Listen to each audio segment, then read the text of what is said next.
बुजुर्ग फरमाते मैंने दुआ मांगने का तरीका अपनी बीवी से सीखा। हजरत वो किस तरह? फरमाने लगे मेरी बीवी ने ना मुझे कोई काम बताया, कुछ पैसों की जरूरत के लिए कहा, तो मैंने उसे कहा कि भाई अभी मेरे पास नहीं है, कुछ दिनों में आते हैं तो मैं दे दूंगा।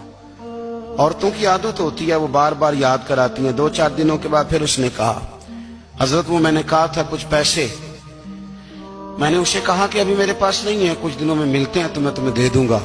उसने कुछ दिनों के बाद फिर कहा हुजूर वो मैंने कुछ पैसे कहे थे।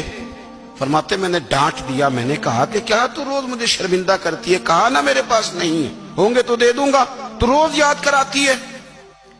फरमाते उसने पहले तो मेरी डांट को सहा, फिर मेरे सख्त जुमलों ने उसकी आंखों में आंसू पैदा कर दिए, फिर उसने अपने आंचल में अपने इस दुख को समेटा और फिर उसने एक जुमला कहा तो मैं रो पड़ा और मुझे अपने रब से मांगने का तरीका आ गया।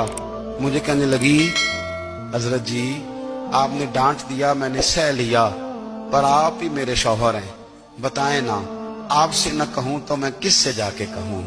फरमाते हैं मैं रो पड़ा और मैं खुल के रोया और मैं तड़प के रोया और फिर मेरी सिसकियां बंद गईं। तो मुझे कहने लगी आपको क्या हुआ? मैंने कहा मुझे भी दुआ मांगनी आ गई है। जब मैं उसे कहूंगा ना अल्लाह तू ही मेरा रब है, मैं तुझसे न कहूं तो मैं किससे जाके कहूं, मैं क्यों किसी बंदे से सवाल करूं, मैं क्यों किसी दुनियादार से कहूं, मैं तेरे बंदों का नेक बंदों का वसीला लेके तेरे महबूब की गुलामी लेके तेरी बारगाह में आया, तुझसे ना मांगूं तो किससे मांगूं। समझ आ गई है, जब मैं इस रंग में मांगूंगा तो तेरा रब मेरे ऊपर बड़ा ही फजल फरमाएगा।